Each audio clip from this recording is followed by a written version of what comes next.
¿Qué tal? Muy buenos días a todos. Pues es un placer estar aquí de nuevo en Colombia. Ya es mi tercera ocasión. Primero pues, estuve en Bogotá, pues en Bucaramanga y ahora aquí. De verdad que, como dicen ustedes, es muy rico estar aquí con buenos amigos colombianos. Yo la verdad, como mexicano, comparto esa buena sentido de anfitrión que tienen ustedes, de hacer a uno sentirlo como en casa, de verdad feliz de estar por acá nuevamente y pues agradezco mucho la invitación a la doctora María Cristina Martínez Becerra, a la doctora Amelia de los Reyes y al comité científico, por supuesto a la doctora Emperatriz también, a quien le tengo mucho cariño. Y pues bueno, vamos a empezar esta charla. Nosotros tenemos que tomar en cuenta en los protocolos de medicina nuclear pediátrica que los niños no son adultos pequeños.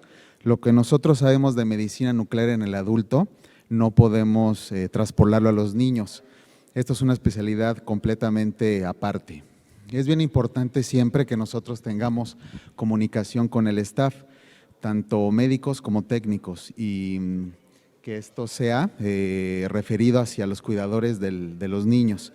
Esto va a ayudar mucho a que el niño tenga menor ansiedad, que pueda cooperar mejor, que pueda pues ser inyectado sin que presente pues ahí ningún problema, y evidentemente esto también tiene que ver con la edad del paciente. No es lo mismo tratar a un paciente recién nacido lactante que a un escolar. Y bueno, aquí la anestesia definitivamente no es un método que se recomiende para los estudios de medicina nuclear. De hecho, ahí en el infantil nosotros no anestesiamos a los niños. Ahorita van a ver lo que hacemos en vez de esto. Tenemos nosotros en las imágenes en blanco y negro, pues cómo se ve en la literatura tomado esto del Treves, y en la de color, pues vemos precisamente al equipo de medicina nuclear en el centro, el técnico, con dos enfermeras. Tenemos a dos enfermeras POES atendiendo a los pacientes pediátricos. Aquí es bien importante siempre para que esto garantice una vena permeable y se pueda administrar el material radioactivo. Entonces aquí estas enfermeras pues son muy diestras, tienen este entrenamiento para poder dar la atención al paciente. Es también muy importante tomar en cuenta que nosotros al no utilizar anestesia, utilizamos maniobras de inmovilización. Estas son imágenes del libro en donde pues también importantísimos todos los distractores, ¿no? Sobre todo para los pequeñitos, donde es importante tener un juguete que sepa el niño que está papá o mamá cerca, y en niños más grandecitos como el que está aquí, pues les podemos poner ahí por estos aditamentos softwares alguna película, sabiendo que todo va a estar bien y que pueda colaborar para realización del estudio. Y estas ya son imágenes de nuestro servicio, en donde pues además de todo esto que les comento, contamos con equipo hardware, camillas especiales pediátricas con cintas velcro, que pues van a garantizar que pues el niño esté inmovilizado y nosotros podamos hacer la gammagrafía, explicándole siempre al cuidador en todo momento lo que estamos haciendo. Y bueno, esto pues ya se sabe, ¿no? Desde 2007 diferentes instancias, sobre todo en el área de radiología, pues han tenido la protección radiológica a los niños. Nosotros tenemos también esa misma responsabilidad como médicos nucleares desde el año 2010, y esto pues lo dicen ya varias guías. Y todo se centraliza en el IMAGE Gently, ¿no? Que como Treves describe, es todo hacerlo con una cantidad de material radioactivo, por muy pequeña que sea, pero para que nuestros estudios sean precisos, con buena calidad y podamos hacer un buen reporte. Y esto pues ya está bien descrito también en las guías norteamericanas, en las guías japonesas, en las guías europeas, para hacer la dosificación en base al peso del paciente. Y por si no fuera poco, pues esto ya podemos tenerlo con mucho acceso en los móviles, simplemente en esta aplicación metemos los datos del paciente en peso, nos da resultado megabecquerelios, hacemos la conversión a milicuris y listo, ya sabemos lo que le va a tocar a ese paciente. Sin hacerlo esto de forma empírica y decir, si hacemos una gammagrafía ósea de un adulto de 30 milicuris, pues al niño le tocan 15. Eso es totalmente incorrecto. Hay que hacerlo de forma responsable y calcular la dosis de esta forma. Bien, ya entrando en materia, pues nosotros tenemos que, bueno, mi objetivo, ojalá lo cumpla, es transmitirles la identificación de la hidronefrosis y sus causas, así como la gammagrafía, que sepa que es un método auxiliar en esta patología, el impacto que va a tener la gammagrafía en la uropatía obstructiva y compartir un poco de la experiencia en lo que nosotros hacemos en el hospital infantil. Bueno, nosotros tenemos estos estudios, como pueden ver ustedes en esta gráfica de pie, en el morado, cerca de la mitad de los pacientes que nosotros vemos van a ser por gammagrafía renal. Y bueno, pues como a todos nos pegó la pandemia del 2020, pues tenemos poquitos pacientes y ahorita en estas gráficas de forma anual, pues es lo que vemos de pacientes ahí en el Hospital Infantil de México. Y bueno, la hidronefrosis, que finalmente es un concepto muy básico. Todo se va a basar en lo que es la oposición del flujo de salida por el sistema urinario. Algo está tapado ahí. La hidronefrosis puede ser transitoria o bien obstructiva. La buena noticia es que el 80% de los casos va a ser transitoria, de tal manera que este padecimiento se va a resolver a los 3 años de edad, tratando a los niños de forma conservadora. Por otro lado, tenemos esta patología con un ámbito ya obstructivo, en donde esto amerita en un 20% de los casos ya un tratamiento de tipo quirúrgico. Y bueno, lo importante aquí la hidronefrosis no es nada más pensar que esto se trata de una bolsa hidronefrótica y algo que está tapado, sino saber que la hidronefrosis coexiste con muchísimas patologías, siendo la principal estenosis ureteropiélica, seguida por la ureterovesical, el reflujo, valvas de uretra posterior, displasias renales multiquísticas, ureterocele y megauréteres. Y precisamente como nucleares nosotros tenemos aquí el reto para encartar o descartar procesos obstructivos e informar al urólogo pediatra cómo se encuentran esos riñones.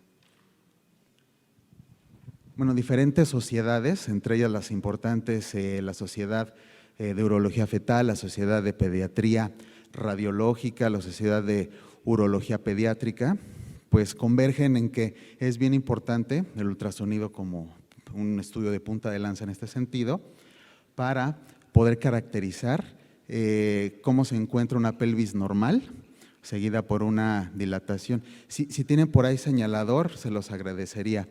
Seguida por dilatación central en un P1, dilatación periférica en un P2 y ya un daño a corteza renal con engrosamiento en un P3.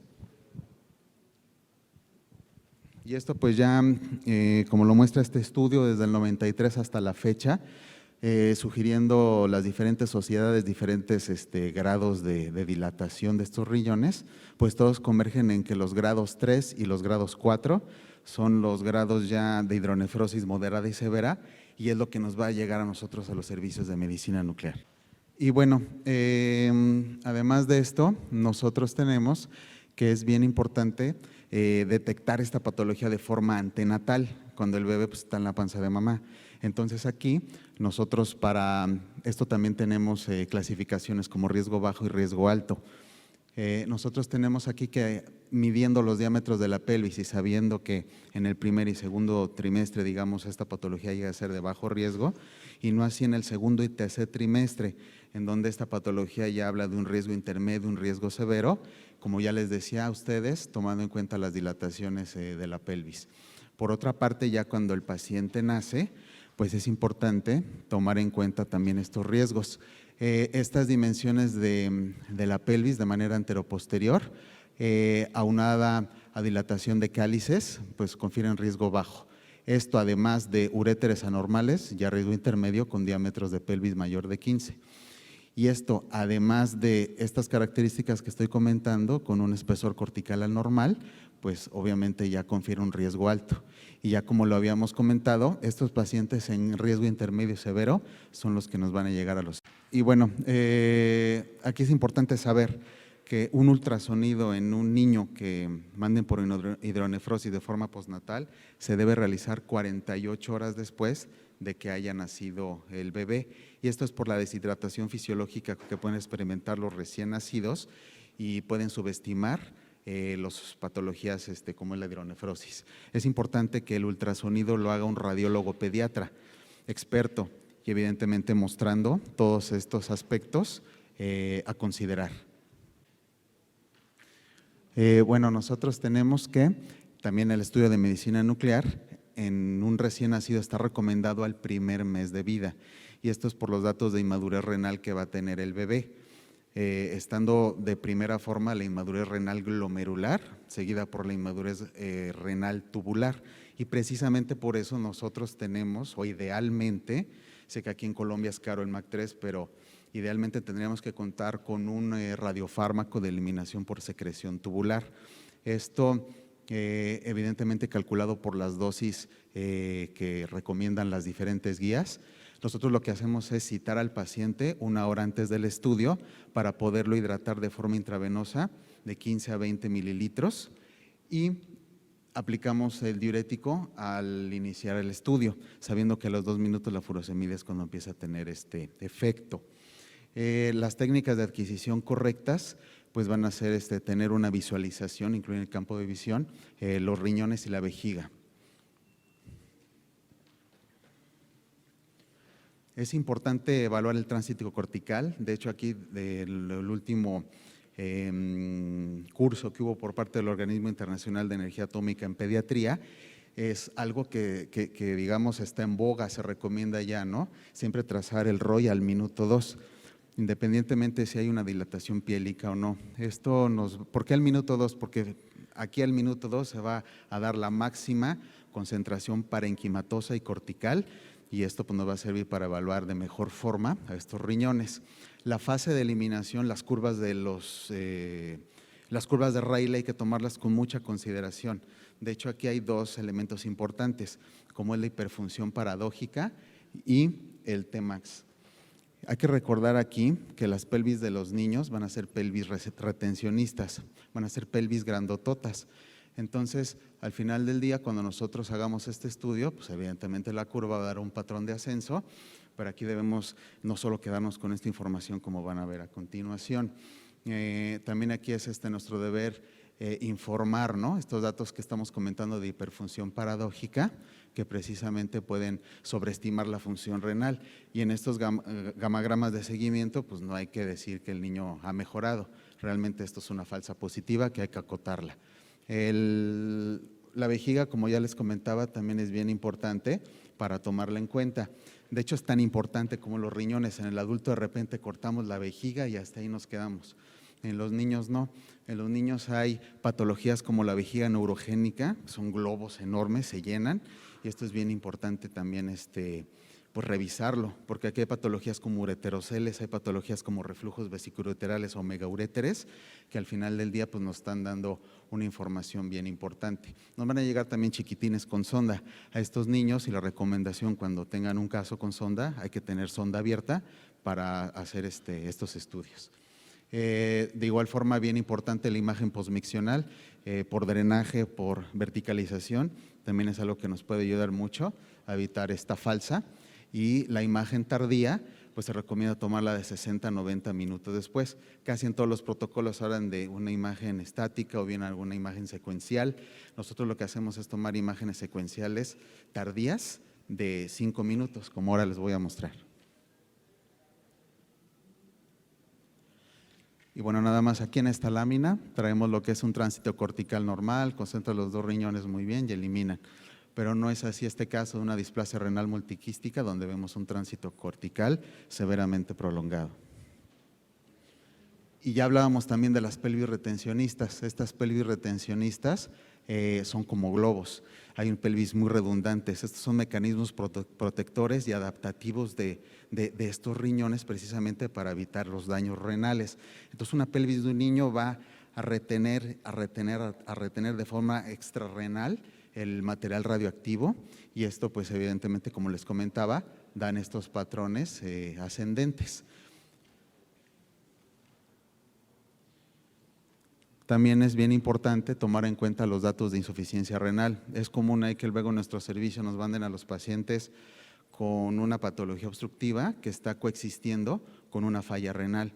Entonces aquí es primero siempre tener esta correlación con el pediatra y decirle, oye, si tu paciente tiene un daño renal, pues es muy probable que me salga pues muchísima actividad circulante de fondo, ¿no? Hay un niñograma.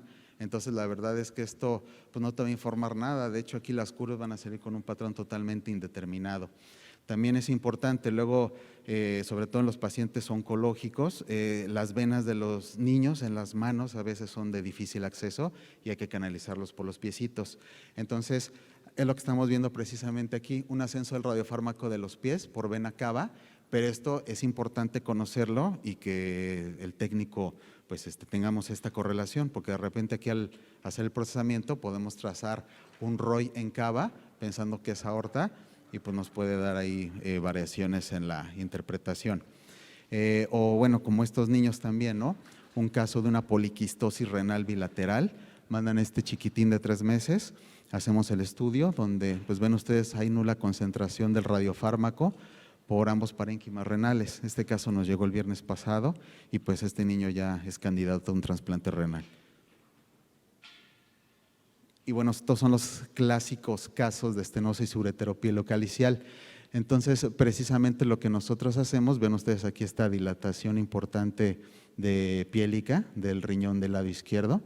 Nosotros aquí tenemos, trazamos un ROI en la imagen final de la secuencial temprana. Si nosotros nos quedamos con esta información, pues bueno, hay que tomar una imagen tardía, por supuesto. Esta imagen tardía se toma aproximadamente 60, 90 minutos después y se va a trazar un ROI en la primer imagen secuencial temprana y otro ROI en la última imagen secuencial tardía. Y precisamente lo que nosotros vamos a hacer con esto es hacer un cálculo en donde tomamos la actividad de esta última imagen secuencial temprana, esto va a representar un 100%, con la última imagen secuencial tardía, hacemos una regla de 3 y nosotros lo que hacemos es una recomendación, no es guía, no hay nada que esté avalado ni mucho menos, pero esto nos ha resultado bien con los urólogos pediatras. De hecho, hicimos un trabajo de tesis en este sentido. Hacemos cálculos ya con el Departamento de Física por corrección de decaimiento y también por el porcentaje de eliminación del MAC3 a las 3 horas e intuimos que lo que esté abajo del 12 al 15% para nosotros iba a representar un proceso de tipo obstructivo, porque finalmente esto nos va a sugerir que esta eliminación se va a deber a eliminación y a decaimiento por el mismo material radioactivo. Entonces, aquí lo que tenemos es que al hacer esta regla de 3, pues este paciente tiene una retención del radiofármaco en más del 90%. Entonces, esto para nosotros obviamente confiere o sugiere, más bien intuye un proceso de tipo obstructivo.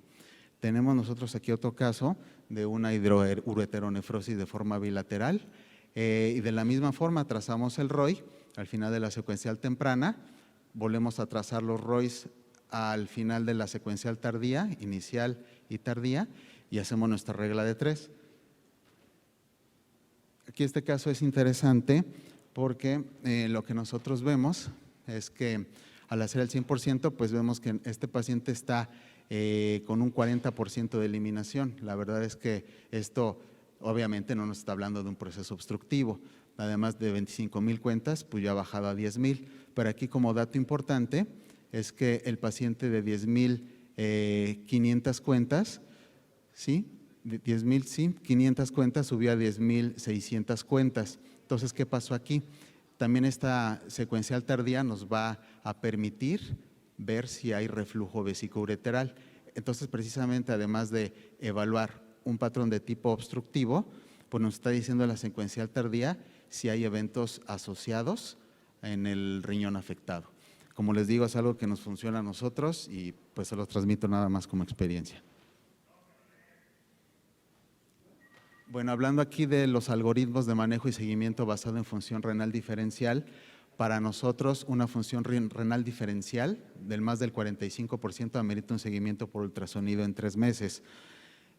Aquí es importante saber que también el flujo plasmático renal efectivo en los niños tiene variaciones fisiológicas constantes por peso, por talla, por la dosis de material radioactivo administrada, de tal manera que sería más confiable darle seguimiento a estos pacientes con las funciones renales diferenciales. En caso de que esté 45, normal, seguimiento, ya menos de 35 se va a cirugía y entre 35 a 45, dependiendo cómo se comporte patrones de retención, hay que darle seguimiento al paciente en 3 meses y en dado caso ver si amerita alguna gamografía de control. Y aquí tenemos un caso de un niño de 6 meses con ultrasonido ya en P3, con una dilatación calicial periférica importante. Lo mandan a gamagrama, lo que vemos una fase de flujo pues muy disminuida para el riñón del lado izquierdo y finalmente pues una concentración de material radioactivo en el que hacemos lo mismo que les mostré, tiene 17,000 cuentas. Y lo importante de aquí es que la función renal diferencial para el riñón izquierdo pues está en 41.6, digamos que está limítrofe, sabiendo que pues más de 35 es normal. Vean ustedes el patrón de curva. Entonces aquí, si nos quedamos con esta información, podemos decir que es obstructivo. Nosotros tomamos las imágenes tardías, de igual forma, secuenciales de 5 minutos, trazamos los ROIs que ya les comentaba y vemos que de 17,000, pues el paciente ahora presenta 26,600 cuentas. Esto para nosotros nos está sugiriendo un proceso de tipo obstructivo, aunado obviamente a las características por ultrasonido y por clínica, pues este paciente se fue a pieloplastia. La pieloplastia pues, es una técnica que hacen los cirujanos, los urólogos, para reconectar estas partes de la pelvis que se encuentran sanas, y bueno, aquí se ve toda esta estenosis que tenía este paciente. Tenemos nosotros que a este paciente después se le hace un segundo gamagrama, en donde vemos de la misma forma una fase de flujo muy disminuida, empieza a concentrar aquí igual material radioactivo. Tomamos después estas imágenes tardías y nosotros, bueno, las curvas, en donde vemos aquí como dato importante, la función de 41 subió a 44. De hecho, la curva aquí no se ve con un patrón ascendente en meseta, pero que va a la baja. Y al hacer el análisis por Royce de las imágenes tardías con las iniciales, pues nosotros vemos que de 18,000 cuentas ha bajado a 15,000. De hecho, aquí esto se ve cualitativamente también y esto nos habla de que el paciente está teniendo buena respuesta a esta cirugía que se le realizó. Ya como control se le hace un tercer gamagrama y vean aquí cómo empieza a tener una fase de flujo pues ya más recuperada. Los riñones pues empiezan a eliminar bien desde la secuencial temprana y nosotros aquí igual trazamos Royce porque al momento de la micción, esto que vemos es el pañal del niño, pues vemos que hay comparadas estas dos imágenes un aumento en el conteo, lo cual nos sugiere una patología también por reflujo. Y este niño pues ya son las curvas del último gamma, donde de 44 ha subido 47, entonces ha recuperado ya buena parte de la función renal y las curvas evidentemente pues ya van a la baja con una concentración y eliminación bastante óptima. En los casos de dobles sistemas colectores, pues es importante saber que aquí el riñón ectópico va a ser el del polo superior comparado con el inferior. Y el polo superior, ahorita lo vamos a ver, pues va a correlacionarse en la mayor parte de los casos con ureteroceles, sobre todo cuando hay duplicaciones completas de esta patología. Vemos nosotros aquí que el polo superior empieza a eliminar bien, pero en el polo inferior hay una retención del radiofármaco. Lo que nosotros hacemos allá en el servicio pues es trazar un ROI en el polo superior y otro ROI en el polo inferior. Con esto también hacemos el análisis por curvas y le podemos decir al urólogo cómo está funcionando polo superior, polo inferior, para que él tome la mejor decisión terapéutica. Y esto pues traspolado a un esquema, pues es lo que vemos, ¿no? Un polo superior que obstruye y que finalmente pues va a dar datos de ureterocele y un polo inferior que pues es completo, es normal. Nosotros tenemos como nomotecnia que el polo superior se obstruye y el polo inferior refluye. Un urólogo me dijo, grábatelo así como consonante S con vocal, SO, y vocal con consonante, IR, SO y R, y ya se les queda, si les sirve de algo. Y bueno, es lo que nosotros hacemos con estos pacientes. También en aquellos niños que se les realiza pieloplastia y que el cirujano presenta que hay una brida o adherencia posterior al tema quirúrgico, realizamos nosotros también un método que es la pielogamagrafía. Entonces aquí lo que hacemos es por el estoma administrar material radioactivo. Simplemente lo que evaluamos es si hay tránsito de ese riñón o no. Esta es una pielogramografía no obstructiva. Vemos que es claro el tránsito el paso del material radioactivo por estoma, llega a riñón, elimina por uréteres y vejiga. Caso contrario de un paciente ya con una patología obstructiva, donde se inyecta el radiofármaco, pero este se queda retenido en pelvis sin observar en ningún momento uréter o vejiga. Los casos también de reflujo vesicoureteral hay que tomarlos en cuenta. Estos piquitos, primero hay que descartar que sea movimiento. Los peques de repente se van a empezar a desplazar, a pesar de las maniobras de movilización se empiezan a mover y al moverse, pues esto obviamente va a generar que haya alteraciones en curvas. Ya los softwares hacen estas correcciones de movimiento, pero una vez descartado esto, hay que pensar que esto no vaya a ser una patología por reflujo vesicoureteral, como lo vemos en este paciente en las imágenes secuenciales, al minuto 11, 18 y 23, como los marcan las flechas moradas, y los picos de ascenso de radiofármaco que se observan aquí en las curvas verdes. Y no solo, como les decía, ¿no? La estenosis UP pues es lo que más van a ver del lado izquierdo casi siempre y en niños, más predominante que en niñas, pero la estenosis ureterovesical también es otra patología importante, en donde nosotros lo que hacemos es trazar ROIs aquí de forma distal, y de la misma forma como hicimos con el doble sistema colector, vemos el análisis por curvas para ver si no hay ahí una patología que esté reteniendo el radiofármaco. Entonces, como puntos claves hay que tomar en cuenta que un patrón obstructivo franco pues ya es indicativo de cirugía, demostrado siempre en nuestra labor como médicos nucleares, hidratar bien al paciente para empezar, posicionarlo todo en el campo de visión, hacer uso de las imágenes tardías, hacer este análisis con otros métodos de imagen y una vez teniendo esto, plasmarlo en el informe para que ya el urólogo tome la mejor decisión.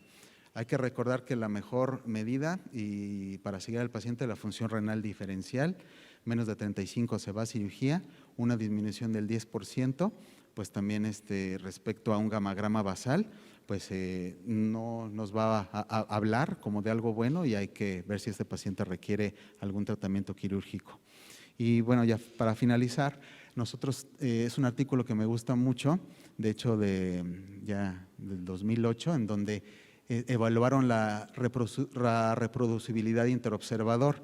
Se les dieron 23 gamagramas a médicos nucleares de los 5 continentes, donde evaluaron los drenajes, serán buenos, parciales o deficientes. Y hubo mucha discrepancia, porque unos decían, bueno, para mí elimina, para mí sí es bueno, casi bueno.